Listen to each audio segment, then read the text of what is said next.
cuando Fray Luis de León, después de pasar 20 años en la prisión de Alcatraz, fue a su clase en la Universidad de Oxford, de Salamanca, lo primero que hizo fue pasar lista. Y vio que en la clase estaba sentado Sean Connery. Y se puso a pasar lista y dijo, a ver, 007, ¿estás? Y dijo, presente. Dijo Sean Connery.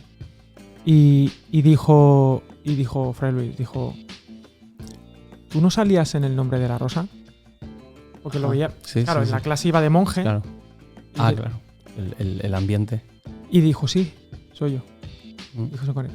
Y dijo, pues mira, en esa película, la trama, o en el libro de Humberto Eco, la trama es que hay un libro de Aristóteles que está vetado por la Iglesia, que es un libro sobre el sentido del humor, la burla y todo esto. Vaya. Y dice, sí, efectivamente, esa es la tesis. Dice Fray Luis, pues cuéntame un chiste. Y dice Sean Connery, repite muchas veces monja.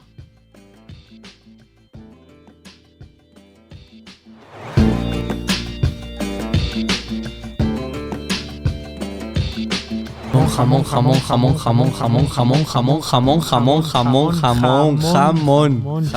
Bienvenidos a Academia de la Biblia, donde queremos acercarnos a la Biblia y que la Biblia se acerque a nosotros. Queremos acercarnos a la Biblia mucho, pero lo primero y principal, Andrés Hito, ¿tú cómo estás? ¿Cómo te ha ido la semana? No importa cómo estoy yo. ¿Cómo estás tú, Alejandro? Es verdad, yo estoy bien, estoy cansado. Acabamos de pasar una medio crisis con Pau. Puede ser que tenga este hombro medio lavado, medio moqueado, porque tengo bueno, las típicas chiquillo. Las vacunas, no queremos abrir melón. La vacuna está, pero le han vacunado de cositas de nenes y pues le ha hecho algo de reacción. Pero estoy bien. Viajamos a Madrid, tú y yo. Sí, llevamos 3 días de la semana y me siento como si llevásemos una semana. Una semana, sí. Empezamos también, este es el episodio 24, 25, no me acuerdo. 24. ¿No? Y vamos a hacer el ritmo este de cada 15, la quincena, quincenal. En algunos países de Latinoamérica es la costumbre, el pago quincenal. No se paga al mes, sino cada 15. Que la estructura del presupuesto, bueno, cada uno se apaña como... pues el podcast, cada 15. El podcast cada 15. Cada 15. Y nada, aquí en Academia, pues yo estoy bien, me ha ido bien. Hemos empezado ya el curso, 4 cursos: Nuevo Testamento, Antiguo Testamento, Cristología, Eje y Hermenéutica. Toma ya. 4. Y ahí está la gente a tope, por lo que veo. Sí, viendo vídeos, compartiendo, tac. Gracias a todos los podcasters que os conectáis y que lo veis, que nos decís, oye, ¿por qué nos gusta que nos echéis de menos? Es un trato bonito. De cariño. Una semana, ¿cuánto tardas? No sé qué, tal. Entonces, puedes ver 2 veces el último capítulo. Puedes verlo 2 veces, puedes compartirlo con tus amigos, con tus enemigos. Es verdad. Y ya que estamos, vamos a aprovechar para decir que si nos estás viendo por primera vez, eres un crack, eres un máquina por dedicar este tiempito, pero te recomendamos que te suscribas y que le des a la campanita. Luego ves el capítulo. Que no te gusta, te desuscribes y quitas la campanita. Si es que es muy fácil. Que le des a la Rock Bell. Exacto, a la Rock Bell. Pero tú de momento dale a la campanita y comparte. ¡Qué bien! Que estamos aquí, estamos a gusto y vienen sorpresas próximas semanas. ¡Qué bien! Y yo lo dejo ahí, ahí el hook. Y esta jornada vamos a hablar de un temazo. Porque no sé si te pasa a ti, pero yo veo un ambientazo en las redes y fuera de las redes, como que hay un avivamiento, un revival.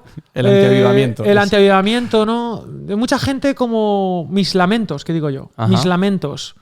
Fashion victim. Te refieres a los cristianos. Christian Fashion Victim sería.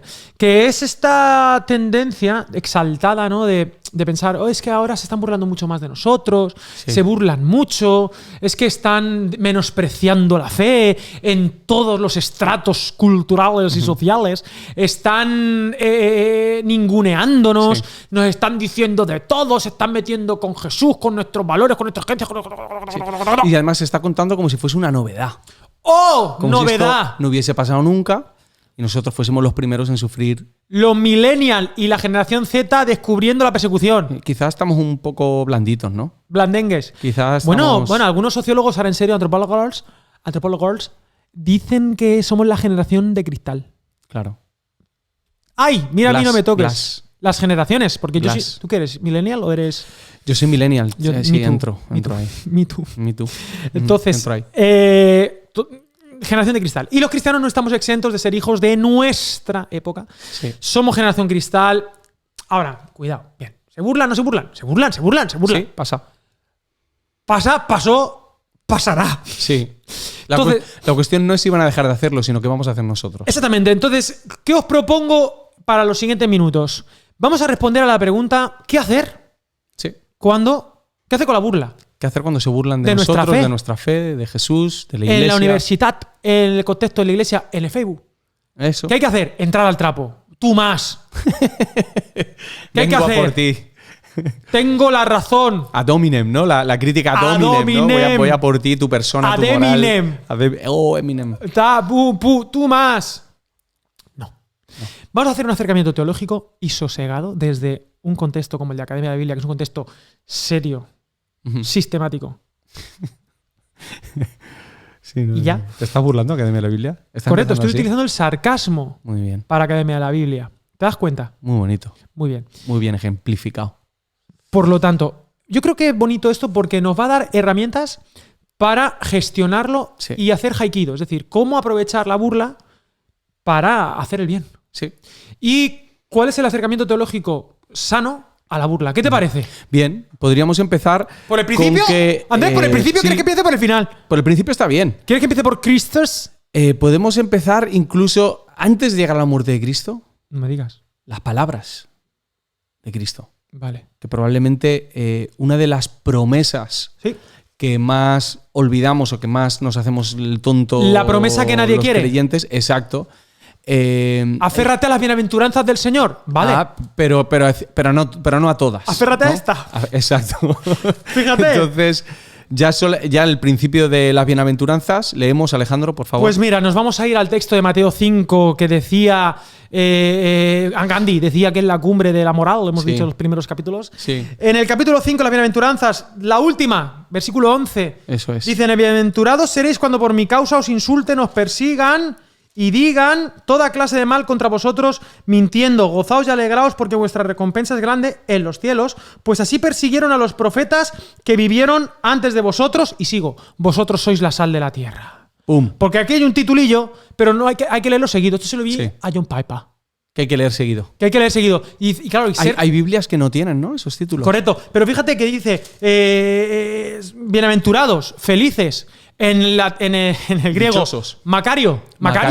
Qué contento estoy. Ay, qué contento estoy. Macarios los que esto, que os persiguen, que os insultan por causa de Cristo y mintiendo. Gozaos y alegraos. Y fíjate qué bonito, vosotros sois la sal de la tierra. No perdéis el sabor ese. Pero no vemos como una bienaventuranza el ser perseguidos, el ser insultados o burlados, ni mucho menos. Lo que hacemos es enseguida intentar solucionar eso y que deje de ocurrir cuanto antes. Nos cuesta mucho ver la bendición que puede haber detrás de una situación tan incómoda. Sí. No vamos a mentir. Y la verdad, la tentación es a que como cristianos sumarnos al carro de los colectivos ninguneados. Somos uno más. O sea, somos uno más que... ¿Cuál es nuestro fin? O sea, aquí está la bienaventuranza, pero parece ser que el proyecto cristiano es que deje de ser una bienaventuranza. Es decir, vamos a conseguir los derechos suficientes para que ya nadie se burle de nosotros. No es el objetivo de este colectivo cristiano. Diríamos que forma parte intrínseca de la fe y del camino de Jesús. Sí, señor. Esta parte, el sufrimiento y el burlarse. En Juan 16:33, el versículo es aún más cañero, en el que dice: en el mundo tendréis aflicción. Sí. Así, ya está, que lo sepas, no me lo discutas. En el mundo tendréis aflicción.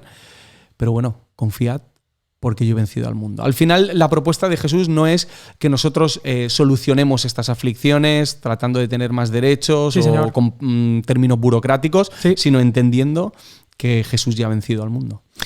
Correcto. Y además, para hacer más énfasis en esto, si nos vamos, capítulo 16, capítulo 19 de Juan, que ya estamos en la semana de la pasión, ¿no? Salve, rey de los judíos, y le daban bofetadas. Esto está en el núcleo de la fe, o sea, en el epicentro de nuestra fe, que es la crucifixión de Cristo y su resurrección. Lo que hay es una burla en el acto más sublime de la historia, más importante, más sagrado, si se me permite, Sí. Lo que está ocurriendo alrededor del momentum más importante de la historia humana y universal, si cabe, la respuesta es la burla. La sorna, el sarcasmo, son la ironía. ¿No?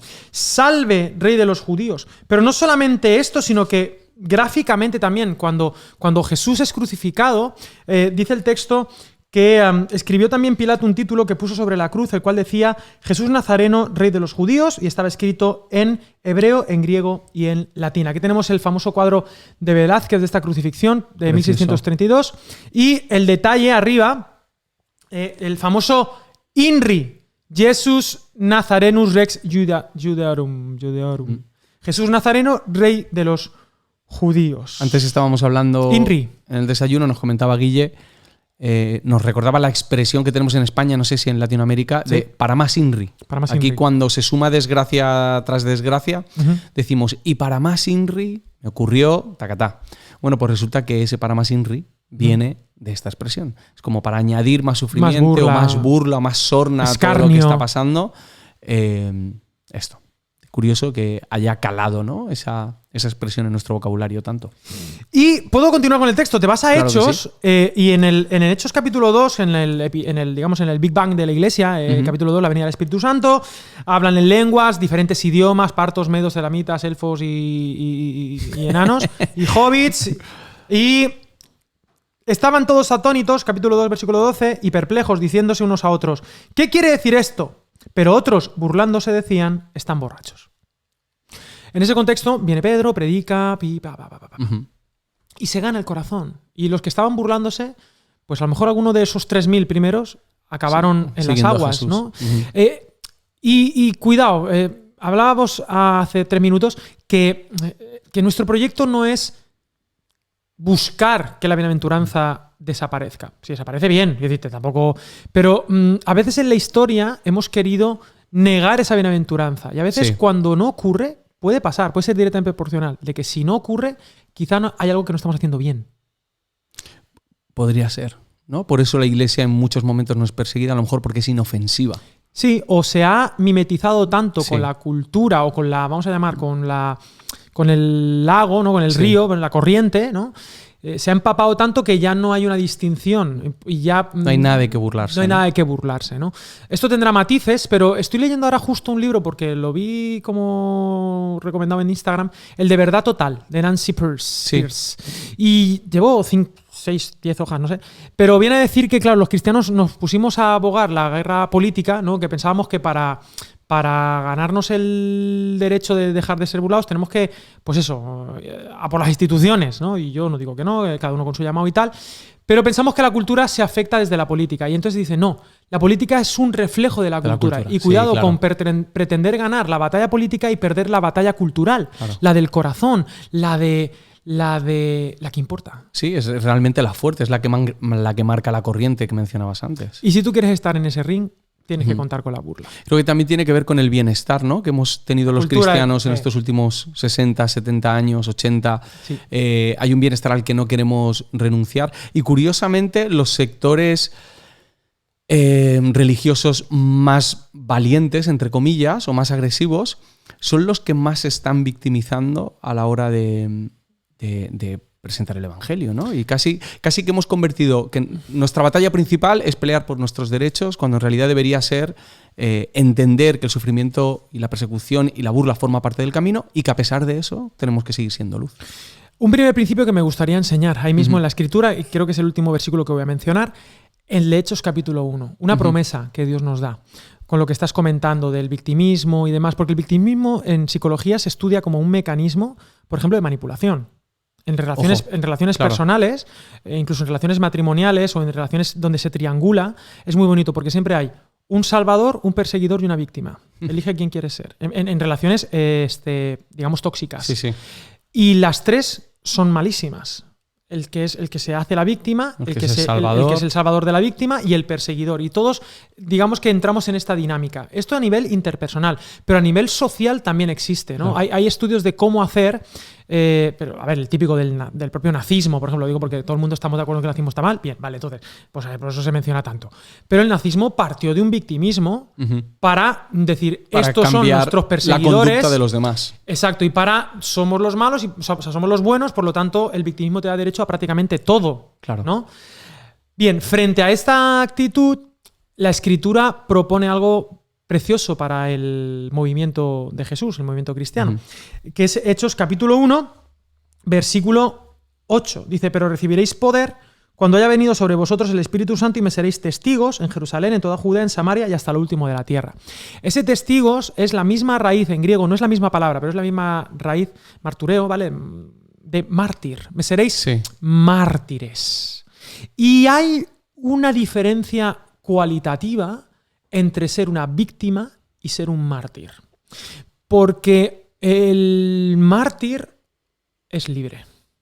Sí. El mártir sufre, pero lo hace con un Se está entregando. Se está entregando. Lo hace desde un gozo, que no tiene que ver que en ese momento estés alegre, pero desde un gozo eterno. El mártir no deja de ser un testigo que lleva hasta las últimas consecuencias la causa, que no deja de ser las personas, porque es la causa de Jesús, y ya está. Y no me viene a la mente el pasaje en Hechos en el que, si no me equivoco, es Pedro, el que está saliendo de ser castigado y torturado, exacto. Alegre, más alegre con latigazos, y dice que estaban gozosos de haber podido ser tomado como dignos de sufrir por el Evangelio. Sí, que no quiere decir que seamos unos masocas o unos buscapleitos, para nada. Pero bueno, que es vamos, lo normal, es lo que tiene que pasar, es lo que somos, testigos, mártires. Y que siempre y cuando estemos presentando el Evangelio, esto va a seguir ocurriendo. Sí, exacto, y que no nos sorprenda. Pues vale, bien, tampoco vamos a estar buscándole. Hay gente que también empieza ahí a picar a ver para ser mártir, que eso es victimismo ya. Esa es otra. Es otro tema. Pero fíjate, haciendo un poquito de revisión de historia, la primera a la frente. La propia palabra cristiano, que aparece en Hechos, no es un término que los cristianos se dicen a sí mismos, sino que en la iglesia de Antioquía es donde se dice que por primera vez a estos seguidores de Jesús, a estos seguidores del camino, se les llamó cristianos. En la iglesia de Antioquía, a los discípulos se les llamó cristianos por primera vez en Antioquía. Y algunos dicen que era un término no despectivo, pero estos pequeños cristos, estos que van de Cristo. No era un halago. No, y no era algo que se pusieron, no es una etiqueta que se pusieron ellos, sino que pusieron los enemigos o aquellos que hablaban. Es interesante que se adueñan de esa etiqueta. Exacto. O sea, tú me llamas así, yo lo cojo. Y es mi etiqueta, perfecto, no pasa nada. Soy cristiano y ahora, hoy en día, y 2000 años después, ha sido el término, ¿no? Sí. Y además, cuidado, con esto de la burla y vamos a hacer un poquito de revisión de historia, porque hay cosas preciosas en la historia, Andrés. Sí. Háblame del primer algo. Pues me gustaría hablaros de un chiquillo. ¿De quién? Bastante majo. No me digas. Que se llamaba Alexamenos. ¿Me puedes llamar así a partir de ahora? Sí, cuando seas mayor serás eso. Será Alexamenos. Alexamenos. Claro. Alexamenos. No sé si es Alexamenos o Alexamenos. No lo sé bien. Me recuerda a lo de Alexamen. La sección que teníamos al principio en el podcast. Es verdad, Alexamenos. Bueno, pues es un chiquillo. Alexamenos. ¿Edad? ¿Adolescencia? No se sabe si era un niño, un adolescente. Yo digo 12 años. Podría ser perfectamente. Yo digo 12 y medio. Vale. Para cumplir 13. Para cumplir 13. Vale.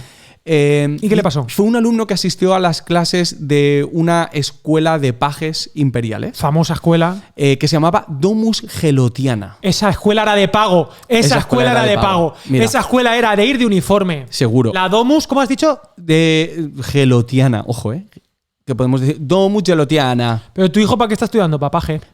Imperial. Imperial. Ojo. Y sonaba tan. Vale. Bueno, pues esto era un edificio.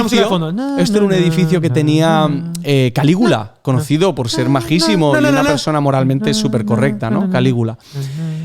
Con el tiempo lo cogió Domiciano. Y otro personaje también que es muy reconocido por los cristianos por algunas persecuciones. Sí. Y Domiciano lo convirtió en una escuela de pajes y ahí estaba él. Bueno, imperiales.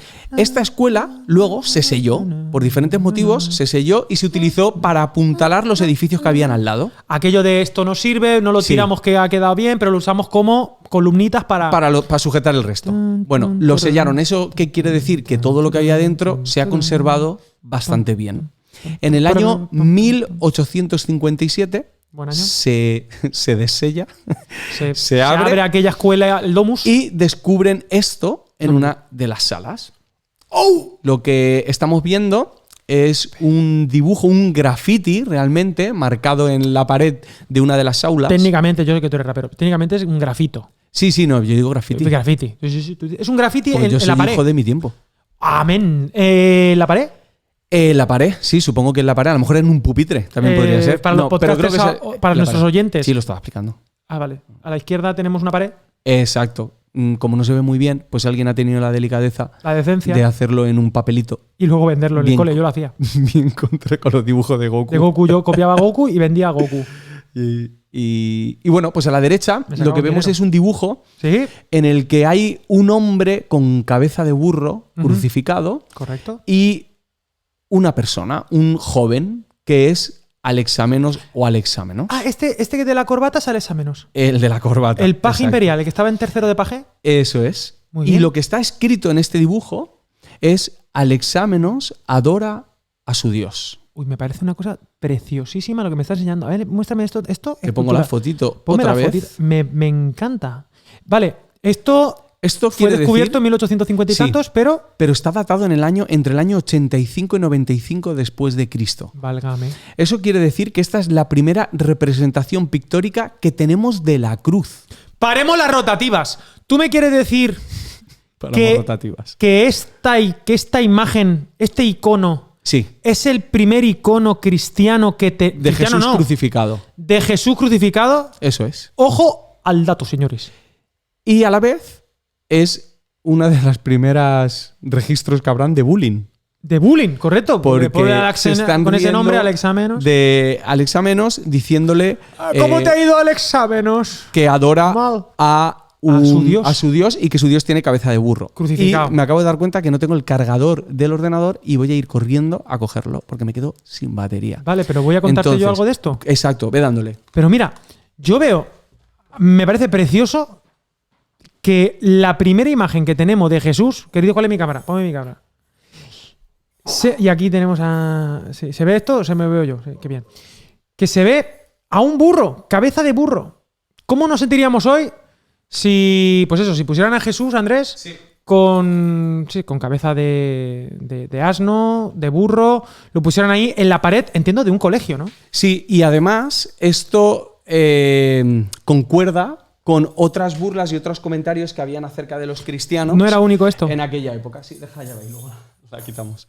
Sí, porque dicen que incluso había un apóstata judío, ¿sí?, que de vez en cuando se paseaba por la ciudad con caricaturas de cristianos con orejas de burro. Ajá. Que me recuerda, por cierto, a la serie del Niño Ciervo. Y habitualmente se burlaban de esta manera los cristianos. Es más, no recuerdo qué emperador era, pero comparaba, siempre decía que los cristianos adoraban a un burro. Uh-huh. Así que esto era un insulto habitual en aquel entonces. Exacto. Oye, pero me parece súper significativo, ¿no?, que la primera imagen que tengamos de nuestro Señor sea una burla a un niño, ¿no?, a un joven estudiante. A un bullying aquí súper... Es uno de los registros que nos ayuda a entender que la fe y la burla son inseparables. Oye, qué precioso, perdón, precioso, no sé si es el adjetivo más correcto, pero año 90, o sea, estamos... Que a lo mejor por ahí se estaba escribiendo el Evangelio de Juan todavía, o sea... Sí. Que yo qué sé, tío, que es que estamos al principio. Y claro, hoy en día decimos, no es que la gente se burla, el cristianismo, tal, pero mira lo que pasó después. 20 siglos después del Evangelio. Dicen que en la sala de al lado se encontró un escrito en la pared en el que ponía Alexamenos fidelis. Es decir, Alexamenos es fiel o Alexamenos el creyente. Que se cree que era una réplica al primer insulto. Pues la puso el chiquillo ahí llorando. Sí, o lo puso él o a lo mejor lo puso otra persona, quién sabe. Hubiera sido muy bonito también que lo hubiese puesto una tercera persona, ¿no? La chica que le gustaba. O el primero, o el que hizo el primer dibujo. Eso hubiera estado guay. Yo prefiero la chica. Sí, es verdad, hubiera sido más bonito. Sí, un poco la Hermione. Tiene un toque un poco Harry Pottiense. Pero bueno, me gusta, tío. Me encanta esta... O sea, como que me da mucha energía esto por alguna razón. Sí. Sí. Pero hay más cositas, ¿pasaron más cosas después? Bueno, han pasado muchas más cosas, porque ha pasado el resto de la historia. Pasó 20 siglos. Un ejemplo, ¿no? Pero más ejemplos así de... Sí. Os voy a enseñar un cuadro, ¿vale? Vale, a ver. Y este va un poquito más allá.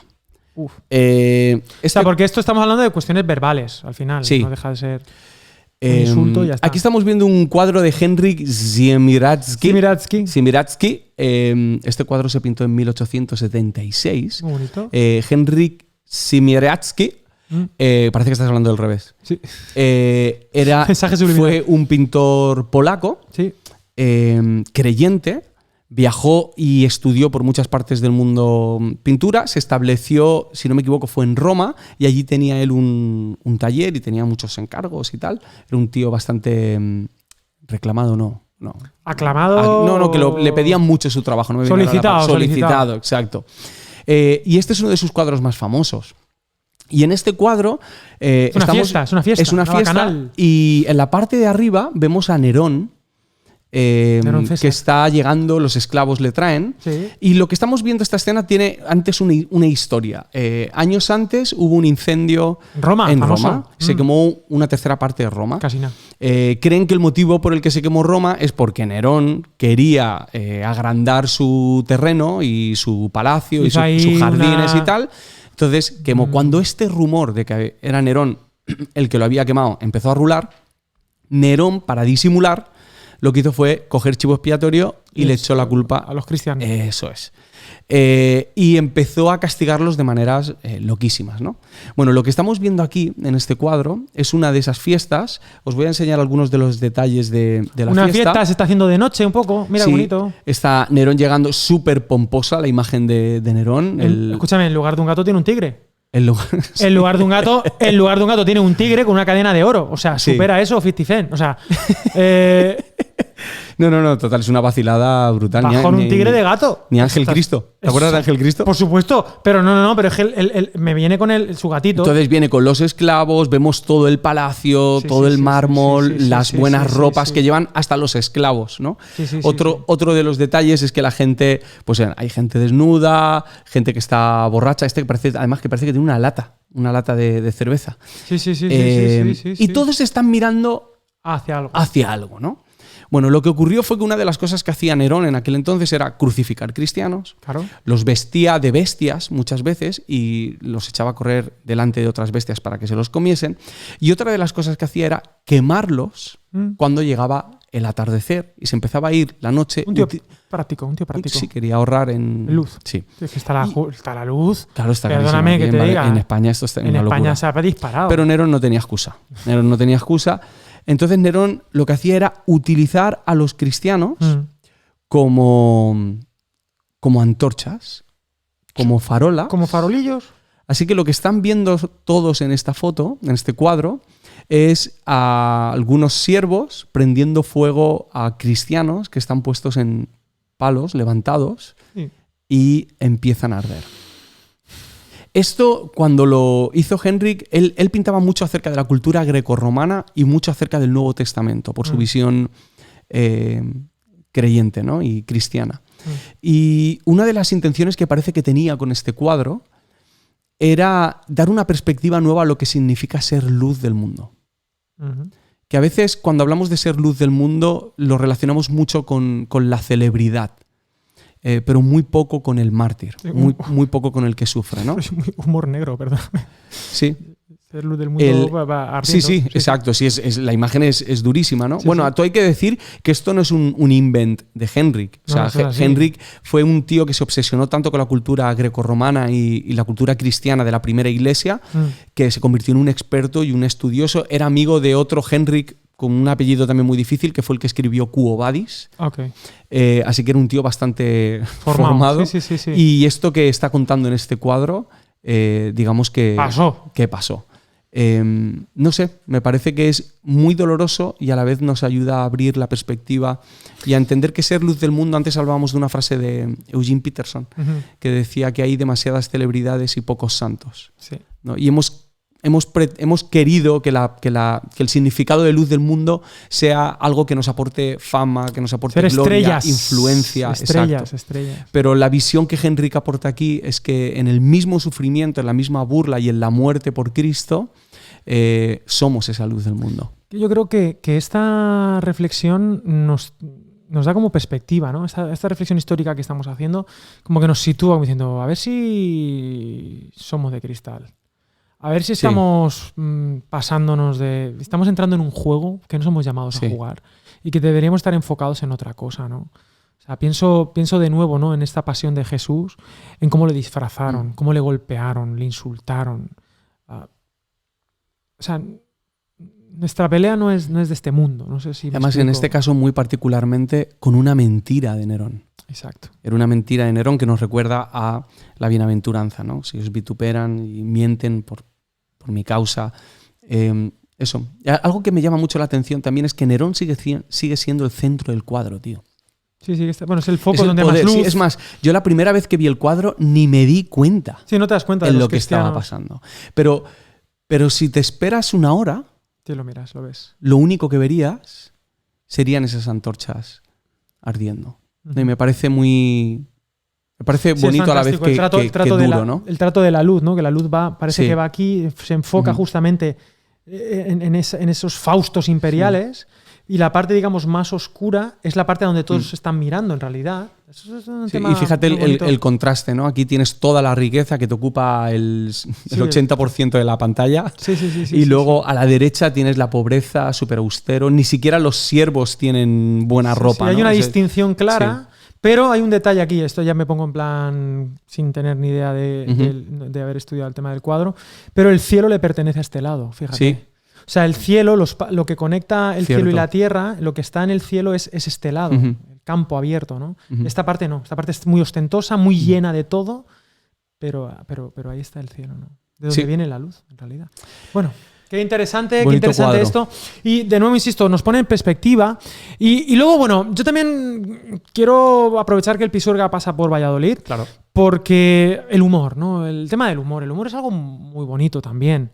Quiero decirte que obviamente esto es terrible, pero a veces nos hemos victimizado por cosas que no habría que... No todo el humor es burla. No todo el humor es burla, ni toda la burla es tan mala. Quiero decirte, creo que es importante también un ejercicio de burlarse de uno mismo. Ni tan personal. Exacto, ni tan personal. Al final, ¿de quién se están burlando? Y puede ser incluso hasta saludable cierto toque, ¿no? de burla personal y de tomártelo. Yo creo que el hecho de asumir soy cristiano, esa propia palabra, si tiene ese toque, al principio ya tiene que... es como, sí, vale, soy cristiano, ¿y qué? ¿Sabes? Y tenemos un Dios tan grande que no tenemos por qué molestarnos tanto por algunas cuestiones, ¿no? Y decías en el versículo del capítulo 5 de Mateo, si por mi causa, mintiendo. Importante. ¿Por qué? Digo esto adelantándome, pero creo que es un buen momento. El hecho de que sean burlas o que sea una persecución, pero a veces sí que tienen razón. O sea, hay veces que no hacemos las cosas del todo bien. Hay veces que sí que nos juzgan, por ejemplo, por nuestra hipocresía trabajada, esforzadamente ganada. Y tienen razón. Y bueno, pues ya está, te aguantas. Nos referimos más a esta burla de cuando se burlan de Dios, cuando se burlan de... Pero a veces tenemos formas incluso que ya no es una cuestión de espiritualidad, sino de que a veces se nos va la cabeza. Sí, y que algunas burlas aciertan, ¿no? Algunas burlas aciertan y no pasa nada, ¿no? Y hablando de un poquito ya del un poco arte un poco más moderno, en la realidad en el siglo XX y lo que tenemos de XXI, hay un montón de ejemplos, a mí me gustan, de cuando de alguna manera se utiliza el humor para acercarse a la espiritualidad o para hablar de Dios, para hablar incluso de Jesús o de la manera de vivir de los cristianos. Y es muy interesante, ¿no? Estudiar algunos ejemplos. No sé si me quieres empezar tú por alguno y yo... Bueno, pues empezaría con uno de los más sencillos y los más populares. Por supuesto, Flanders. Que es nuestro amigo Ned Flanders, ¿no? Creo que es la parodia del cristiano, de un tipo de cristiano muy concreto. Muy concreto, sí. Cristiano norteamericano, evangelicalismo. blanco, exacto. de tradición, moralista. Es majo. Flanders no es un hipócrita. No. Curiosamente no hay una burla en ese sentido de que moralmente es una persona de baja moral. Sí. El pastor sí que es un poco raro a veces. Sí, es cierto. Cierto, no me acordaba. Pero él no, él es un tío fiel. Sí, ya solo su propia ropa, pero incluso el tiempo que le dedica a sus hijos, el cuidado que les da, incluso cómo quiere cuidar de Bart. Pero no deja de ser una parodia, ¿no? Sí, claro. Que creo que representa... Esto es algo interesante. Los Flanders, mira los Flanders. Que mencionabas antes, tío, y es que muchas burlas no son insultos personales. No. Yo recuerdo cuando era pequeño, cuando alguna vez alguien me decía cualquier cosa, o a cualquiera de nosotros nos pasaba, ¿no? Y respondíamos con otra.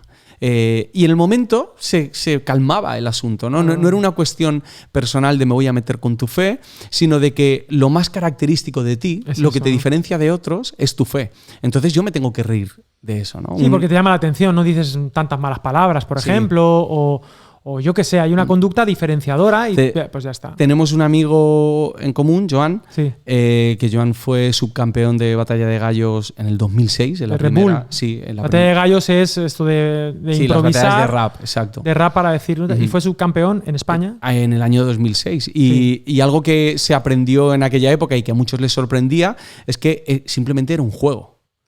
Nos estamos burlando de las cosas más características de ti, ¿no? En su caso era que parecía latinoamericano, o que ni siquiera lo parecía, pero era lo que le distinguía un poco de los demás, ¿no? Y luego les distinguió, supieron que era cristiano.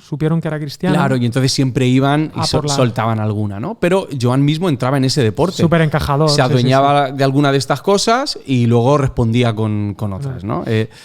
No utilizaba malas palabras, que también llamaba la atención. Exacto, pero no dejaba de ser hiriente. No dejaba de ser hiriente, sí, muy hiriente. Claro, porque esa es otra. Las palabrotas no siempre son insultos, no siempre son hirientes, ¿no? Y pueden ser más hirientes sin ellas. De hecho, en ese contexto donde todos los decían, la cuestión diferenciadora de qué genio este tipo, que sin decir ni push, ni pas, ni nada... Claro. Los ponía en su sitio. Los ponía. Claro, y hacía algo muy importante, hacía que la gente se riera. Sí. Que la gente fuera feliz. Sí. No era una la gente era feliz. Yo claro. lo veo en los hay una diferencia entre otros freestylers que cuando los oyes, lo que se oye es un grito de ¡oh! Pero en esto era una risa, en una carcajada unánime, ¿no? de la sala. Sí. Lo que me recuerda, por cierto, a la película de 8 millas, no sé si recuerdas, que en la última escena, Eminem, antes de que le digan todo lo que le tienen que decir de él para insultarle, él utiliza el verso para reírse de sí mismo. Qué buena. Y entonces él empieza a decir todo lo que cree que el rival le va a decir, ¿no? Ha hecho un examen antes para saber cómo está, en qué punto está, y me tengo que reír de esto antes que los demás. Pues me parece muy cristiano eso. ¿No? O sea, ¿quién te iba a decir, no? Que Eminem te iba a parecer cristiano. ¿Quién te iba a decir que Eminem? Claro. Y hablando de pelis, hay otras pelis. Hay una peli que a mí me encanta. Ponla a ver si aciertas. Peliculón. Sí. La vida de Brian, 1979, Monty Python. Creo que es el mismo año, o muy cerca, de Star Wars. De la 77, ¿no? O sea, muy cerquita. En fin, los Monty Pythons, estos británicos extraordinarios. Con grupo de humoristas. Este grupo de humor inglés fantástico. En fin, el sentido de la vida. Bueno, ya han marcado el sentido del humor durante un montón de años. Sí, y esta peli en su momento, para un sector cristiano, fue molesta, yo creo que por una incomprensión o por inseguridades que tenemos como cristianos, porque la vida de Brian no deja de ser una película que cree en Jesús. Es decir, ¿de qué va la vida de Brian? La vida de Brian va de que confunden a un chaval que nace al lado de Jesús. Brian Cohen, lo confunden con Jesús, pero paralela a la peli, Jesús está. O sea, Jesús está y cree, o sea, y hace cosas y llegan los Reyes Magos, pero y cuando Jesús sale es respetado. Exacto. Una de las escenas en las que Jesús sale es el Sermón del Monte. Exacto. Y es súper serio ese momento. Sí, pero ¿qué ha dicho? Pero luego hay confusión. Porque Brian lo confunden con el Mesías, se involucra en un movimiento, se mete en un movimiento súper gracioso de separatismo, de no sé qué, de reivindicación de los romanos, lo del grafiti, de escribir 1000 veces no sé qué. Buenísimo. Bueno, un espectáculo. Y es una peli pues que te sirve de parodia de todo, porque se burla de minorías, se burla de cristianos, pero se burla de la sociedad. Sí. ¿No? Y el humor tiene este componente profético también, ¿no? Sí. Que vemos en el Antiguo Testamento. El esto de escenificar o de visibilizar o de decir con humor, lo quizá dicho de otra manera no entraría tanto, ¿no? Entonces, bueno, rescatando esto me parece súper bonito esta peli y en fin, sí, riámonos un poco de nosotros también. Es ahora que dices lo de los profetas. No te tomes tan en serio. Sí, qué buena frase.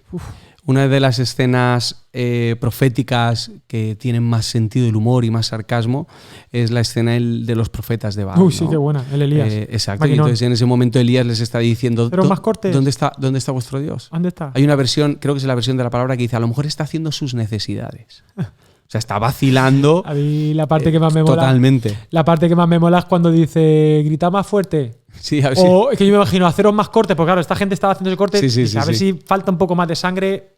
Yo creo que si te corta la yugular, ahí es cuando Dios te va. es tu Dios, el Baal va a atender. Le falta ahí grado. Falta grado ahí. Escuchaba en un podcast, tío, de Todopoderosos, que decían que esta película a los productores al principio les pareció también ofensiva, no se la querían jugar. No se la querían jugar. Entonces, ¿qué pasó? Que nadie quería poner la pasta. Y fue George Harrison, el Beatle, el que puso su dinero, empeñó su palacio, que lo podía haber perdido todo. También es verdad que puedes empeñar un palacio. Sí, bueno, algo tendrás en el banco. Sí. Pero bueno, digamos tiene mérito empeñar un se la jugó. Y aquí en España tampoco se la querían jugar en aquella época, una sociedad en España muy católica. Y la pusieron en muy pocos cines y subtitulada. Ni siquiera se atrevieron claro, por tema de que hubiese alguna censura o lo que sea, ni siquiera la doblaron, ¿no? Pero dicen que ellos se ocuparon de que la película no fuese blasfema. Es decir, ellos porque no veían gracia en la blasfemia.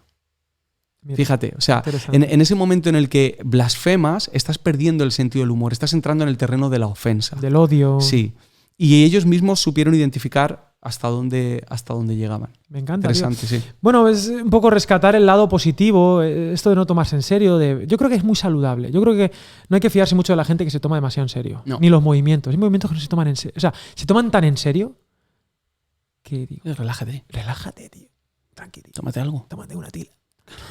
Pero hay otras pelis también que hablan acerca de Dios. Por ejemplo, Sigo como Dios o Como Dios, la de Jim Carrey. Sí, buenísima. Hay también...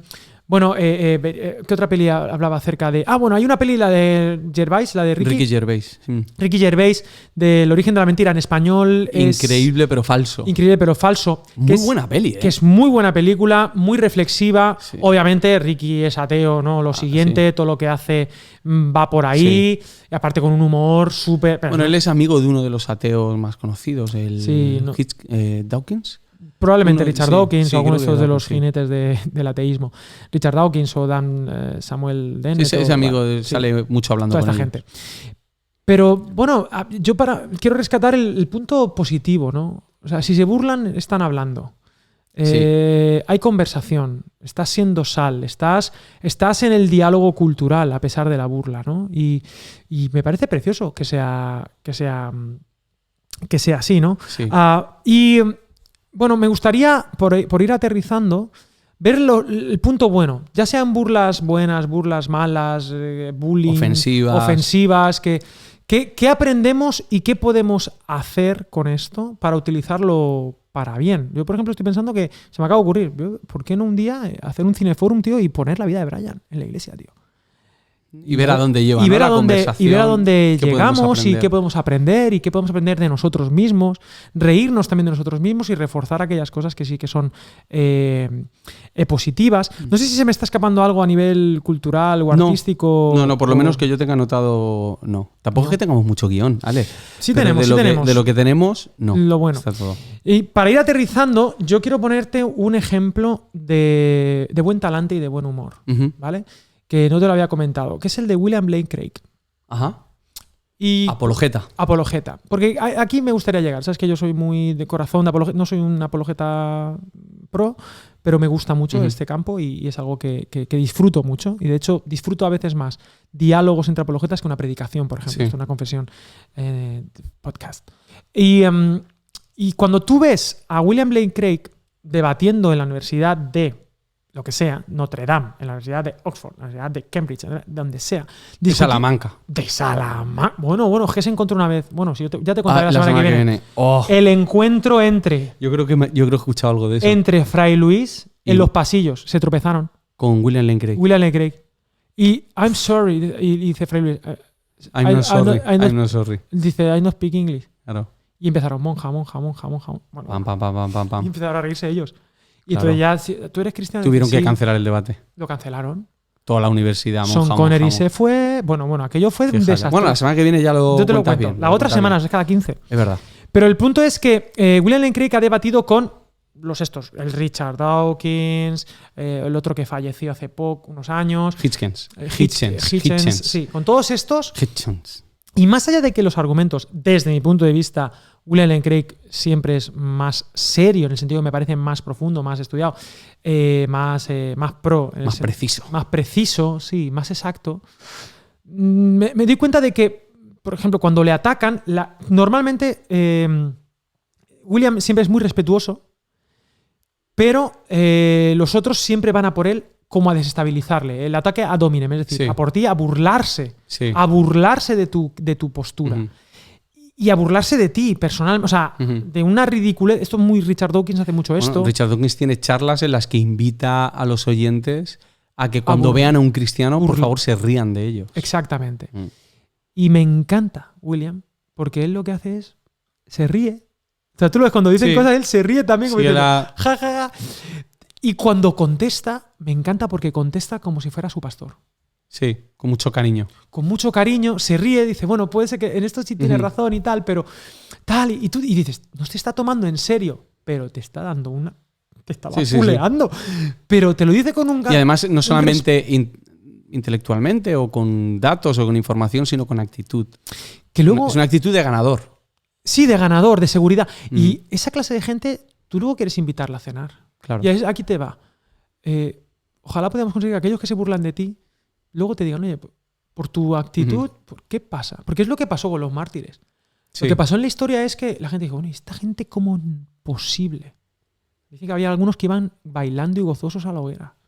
De locos. ¿Cómo iba? O sea, y seguían amando, seguían perdonando, ¿Qué pasa con esta gente? Eso es ser sal. Entonces, yo creo que nos hemos equivocado en la táctica si estamos haciendo una lucha de poder y de fuerza, a ver quién más, ¿no? Creo que somos llamados a otra cosa, ¿no? Y quería dejar esto... Es la actitud de aquellos que ya saben que Cristo ha vencido, ¿no? Sí, que la recompensa... Yo no tengo nada que pelear ahora. Y forma parte. ¿Qué aprendemos de esto? Bueno, dime tú... Bueno, lo que has dicho es lo de que nos vemos desde fuera, ¿no? Nos vemos desde fuera. Ganamos una perspectiva que nosotros no tenemos. Nosotros tenemos que admitir que vivimos en una burbuja evangélica, por más conexiones culturales que hagamos y por más que mencionemos a Harry Potter y al Señor de los Anillos, nosotros vivimos en una burbuja. Por una razón, porque todo el mundo vive en una burbuja. Claro, exacto. Para que nuestro llamado es ir a otras burbujas. Eso es. Entonces, es bueno verse desde fuera y también averiguas en esos momentos cuáles de las cosas que dicen ellos son cosas que a lo mejor son negociables de nuestra fe. Que dices, oye, pues a lo mejor se están burlando de algo de una costumbre que no es imprescindible. Que no es nuclear. Sí. Quizá es algo que no está encajando en su cultura y quizá tendría que repensar. Y que se puede decir de otra manera, se puede vivir de otra manera, pero a la vez también descubres cuáles son esas cosas innegociables. Exacto. Vale. Si te estás burlando de esto, entonces ¿yo cómo te puedo ayudar a que entiendas que esto es real, que esto es verdad? La burla nos puede ayudar a profundizar en nuestra fe, a repensar nuestra manera, nuestros cómo somos cristianos, porque quizás están burlándose del cómo, no del qué. Es uno de los puntos más importantes de la apologética, que es que no solamente aprendes a argumentar contra un no creyente, sino que lo primero que haces es argumentar contigo mismo, te estás predicando a ti mismo y tú mismo empiezas a entender la razón que hay detrás de tu fe en Jesús. Muy bien. Primera cosa positiva, aprendemos de nosotros, podemos revisar, porque a lo mejor, ya te digo, somos bienaventurados si lo hacen mintiendo, pero ¿y si tienen razón? Exacto. Y si tienen razón, pues bueno, tengamos la humildad, porque el humor y la humildad van de la mano, tío. Reírse de uno mismo es un ejercicio de humildad. Y a los que somos orgullosos, no viene un poco narcisistas así, no viene bien. Y os voy a decir una cosa. Dímelo, Andresito. Guille, ponme la cámara. Si tus amigos no se ríen de ti, no son tus amigos. Probablemente es porque saben que te vas a enfadar y te lo tomas todo mal. Es verdad. probablemente. Si tú te ríes de ti, tus amigos también se ríen de ti y aprendes a llevarlo mucho mejor. Y contigo. Y eso sería una de las cosas que aprendemos ahí. Exacto. Aprenderse a reír de uno mismo. Exacto. Y esto tiene que ver con el punto 2. Porque a veces, generación de cristal, hablemos, ¿por qué? Por nuestra inseguridad, tío. Somos una generación insegura, una generación que ha perdido valores, tal lo que sea, pero eso genera inseguridad. ¿Y por qué nos afecta la burla? Porque tocan la herida. Porque afectan a... Este William está tan seguro de su fe que, pues vale, sí. Pues, pero cuando uno tiene inseguridades, esto es como cuando, oye, gordo. Y tú eres un gordo. Claro, tú dices... Y tú te molestas. Gordo, claro. Me ha dicho gordo. Claro. Entonces ya... Gordofobia. Gordófobo. Vamos a ir a juzgados. A juzgados. Oye, claro, y uno que ha estado gordito, ostras, es verdad que estoy gordo, me afecta. ¿Por qué? Porque no estoy seguro, porque no tengo una autoestima, una diosestima, tal. Entonces, también esto habla de las inseguridades de los cristianos que tenemos, ¿no? Que está bien verlas. Que están bien verlas, ¿no? O sea, y que bueno, que trabajemos nuestra seguridad, la realidad de nosotros mismos. Otra cosa positiva que aprendemos. Antes mencionabas, cuando estábamos desayunando, que nos ayuda a ver también cuáles son los mecanismos de defensa de nuestra cultura. Exacto. La burla habla más del que se burla que del que recibe la burla en muchos casos. Esto es típico. En el cole, en mi época, los que hacían más bullying, o la gente que más tal, no es matemático, pero venían de familias desestructuradas y muy conflictivas. Es decir, era un mecanismo de catarsis en el cole, pero que luego tú veías la porquería que hay detrás de su casa y tal. Es decir, el insulto a veces habla más de la necesidad y de la ruptura del que lo dice que del que lo recibe. Y se puede hacer una lectura muy bonita desde lo que dicen de nosotros. Y ves los mecanismos de defensa, ¿no? A veces la gente se burla de lo que no entiende, de lo que teme o de lo que le sorprende, lo que no encaja en su... El cristianismo no encajaba. Claro. Algo pasa aquí. Por lo tanto, mecanismo de defensa, me río, me burlo. Y hoy en día, en el mundo del nonsense, de nada tiene sentido, del humor absurdo, pero ya de absolutamente todo, de la banalidad de todo, yo creo que también... que a mí me encanta ese humor, pero llega un punto donde se banaliza tanto, absolutamente todo, porque carece todo de sentido y prefiero no enfrentarme a la realidad y utilizar el humor para relativizar, ridiculizar todo en la vida y que eso no implique que yo deba tener ningún compromiso con nada. Claro. ¿No? O sea, esto es una cosa muy, muy significativa. Sí. Por lo tanto, ¿qué aprendemos de la cultura y de lo que la cultura hace burla hoy, ¿no? Y de lo que ridiculiza de manera engañosa, ¿no?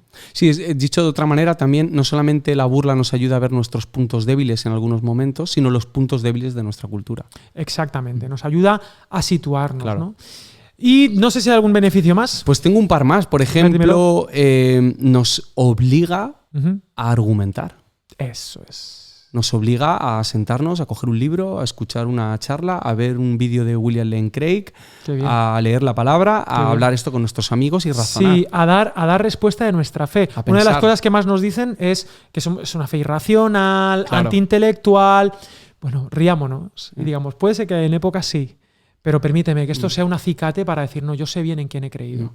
Que luego tú quieres seguir ridiculizándome y burlándote, vale, pero yo sé bien en quién he creído. Y la burla como mecanismo de defensa a veces es, ostras, ¿qué pasa aquí? Claro. Pero si tú te mantienes en una actitud correcta, quiere decir que no seas un tío serio, tú puedes burlarte también, o sea, la naturalidad que prime. Pero si tú mantienes la forma, si no te vuelves en hiriente, o sea, con odio por odio, sino en amor, la gente se queda con la mente un poco pensando y dice, oye, ¿por qué yo le he dicho esto y no me ha contestado de la misma manera? Sí. Y en las relaciones interpersonales yo he experimentado esto. O sea, que a toro pasado, con el tiempo, sí me burlé, pero yo me quedé dándole al run run aquí. Y eso está bien. Y eso está bien. Eso está bien. Eso está bien. Claro. Eso está bien, ¿no? Hay además una larga lista de filósofos, místicos, sociólogos, científicos que han argumentado la fe y que también tenemos que desacomplejarnos en ese sentido, ¿no? Claro. Y entender que hay muchos intelectuales a lo largo de la historia, muchísimos, que han seguido a Jesús. Y te digo más, y hay muchos que comenzaron burlándose de la fe, que hoy en día son nuestros mayores, o sea, mis mayores inspiraciones. C.S. Lewis entre ellos. Por ejemplo. C.S. Lewis era un ateo que lo que hacía era burlarse de la fe. O Tolkien. A tope, ¿no? Y ellos, y cuando Jesús le alcanza, pega un giro de 180 grados, ¿no? O sea, y no es una excepción. Hay muchos casos de gente que es muy beligerante, pero que en el fondo lo que son esos mecanismos de defensa. Es una lucha contra ti mismo, contra tu propia mente, ¿no? ¿Alguna cosita más? Pues uno más, que me parece un poquito más poético. Venga, va. Creo que sufrir o tener esa burla también nos ayuda a conectar con el sufrimiento real que están teniendo otras personas en el siglo XXI hoy, a lo largo del mundo. Hoy hay personas que van a morir. Que están muriendo, que están siendo perseguidos, que están escondidos en alcantarillas, que están... Con mártires. Y creo que nos viene bien recordar, hay un punto de dolor en el que creo que el Señor no solamente quiere que nos demos cuenta de nuestro dolor, sino que recordemos que ese dolor nos conecta con el resto del cuerpo de Cristo, ¿no? Que el mismo Cristo sufrió y que hoy mismo hay gente que está sufriendo. Y que es nuestro legado. Me gustaría terminar leyendo el texto con el que hemos empezado y leerlo en el contexto hasta el final. Unos 10 versículos. Claro que sí. Y con esto terminamos. Bienaventurados seréis cuando por mi causa os insulten, os persigan y digan toda clase de mal contra vosotros, mintiendo. Gozaos y alegraos, porque vuestra recompensa es grande en los cielos, pues así persiguieron a los profetas que vivieron antes de vosotros. Vosotros sois la sal de la tierra, pero si la sal pierde su sabor, ¿con qué será salada? No sirve más para nada, sino para ser echada fuera y pisoteada por los hombres. Vosotros sois la luz del mundo. Una ciudad asentada sobre un monte no se puede esconder. Ni se enciende una luz y se pone debajo de una vasija, sino sobre el candelero para que alumbre a todos los que están en casa. Así alumbre vuestra luz delante de los hombres, para que vean vuestras buenas obras y glorifiquen a vuestro Padre que está en los cielos. Amén.